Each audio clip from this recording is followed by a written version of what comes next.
UP में एक SDM Maurya की खबर चल रही है। वो महिला अधिकारी थे। कुछ मामले को लेकर उनके पति ने आरोप लगाया। उसके बाद मीडिया ने उस खबर को ऐसे उछाला कि जो पीड़ित हैं वही आरोपी बन गई हैं। एक्स्ट्रा मैरिटल अफेयर्स का मामला था, उनके पति का आरोप था। उसके बाद उनकी पत्नी के कुछ वीडियो वायरल हुए। उसके बाद पूरे देश में बवाल कटा हुआ है। सोचिए कि एक पिछड़े समाज की महिला हैं, वो एक अधिकारी हैं, उसको लेकर मीडिया कितना नमक लगा रहा है, कितना चटकारे लगा रहा है। इस देश में बहुत सारे हीरो हीरोइन, नेता अभिनेता, तमाम शख्सियत दूसरी शादी होती है, उनका एक्स्ट्रा मैरिटल अफेयर्स होता है, लेकिन कहीं से कोई आवाज़ नहीं आती। यही जातिवाद है, ये आपको समझ नहीं आएगा। एक तो दलित, पिछड़े, आदिवासी ऐसे ही कम होते हैं, किसानों के लोग कम अधिकारी होते हैं। जो इक्का दुक्का मेहनत से यहाँ पहुँच जाते हैं उनके साथ यही होता है। लेकिन सवाल है कि जब अपना ही सिक्का खोटा हो तो किसको क्या कहा जाए।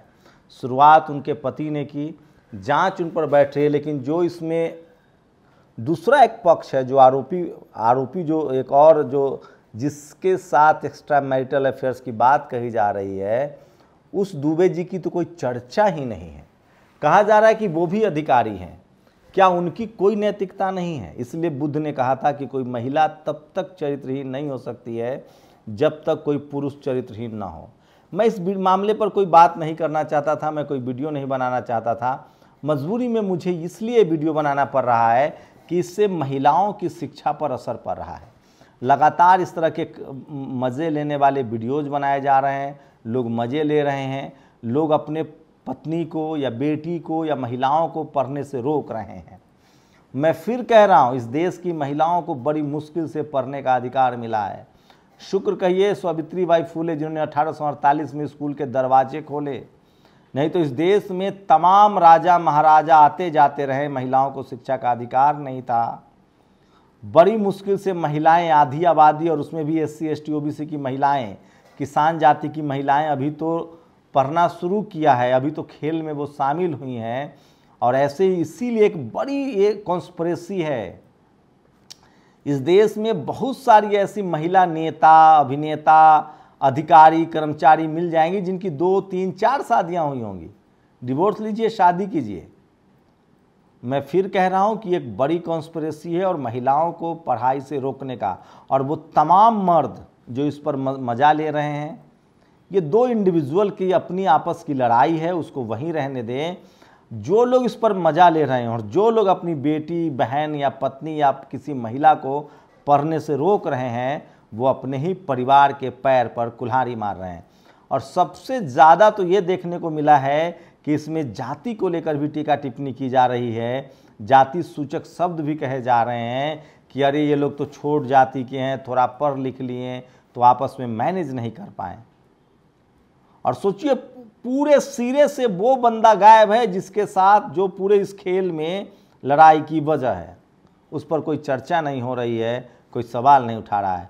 सबसे ज़्यादा इसमें नुकसान उस मौर्या दंपति को हो रहा है, उस महिला अधिकारी को हो रहा है जिनका चरित्र चित्रण भी किया जा रहा है।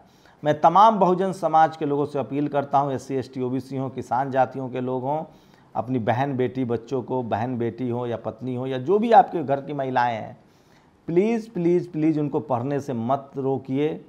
इस तरह के केसेस को जनरलाइज मत कीजिए। सबकी अपनी निजी ज़िंदगी है, सबके अपने अपने लीगल राइट्स है। अपनी बेटी को, अपने घर की महिलाओं को पैरों पर खड़ा कीजिए ताकि वो किसी के आगे हाथ न पसारें, वो किसी के मोहताज नहीं रहें।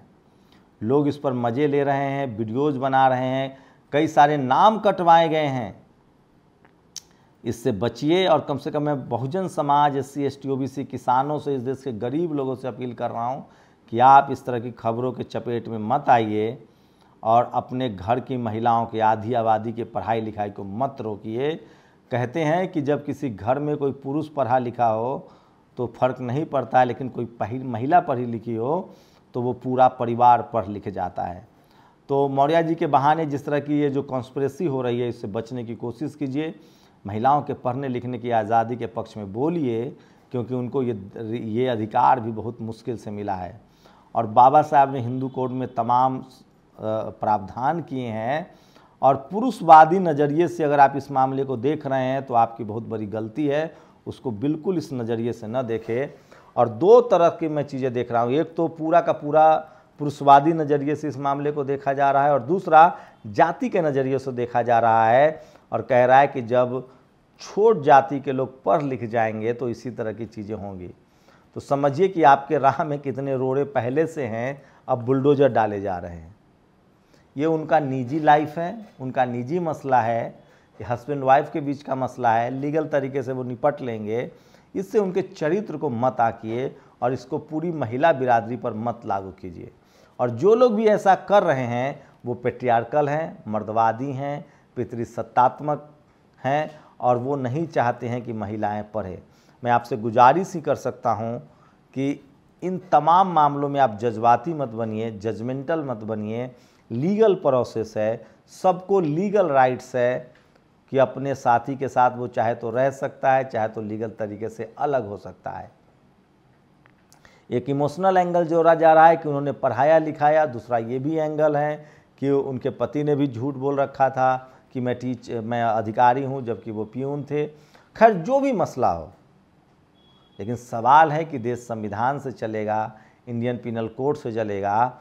और आप अगर इस तरह के अगर आप मर्द हैं और आप कंट्रोल कर रहे हैं चीज़ों को, पेट्रियार्कल हो रहे हैं, तो ये आपकी बहुत बड़ी गलती है।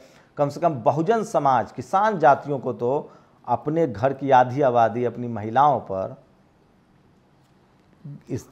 पर किसी भी तरह के इस तरह के खबरों को लेकर जज्बाती न हो और न उन पर कोई दबाव बनाए, क्योंकि अभी आपने पढ़ना लिखना शुरू ही नहीं किया है और आपको ही कटघरे में खड़ा किया जा रहा है।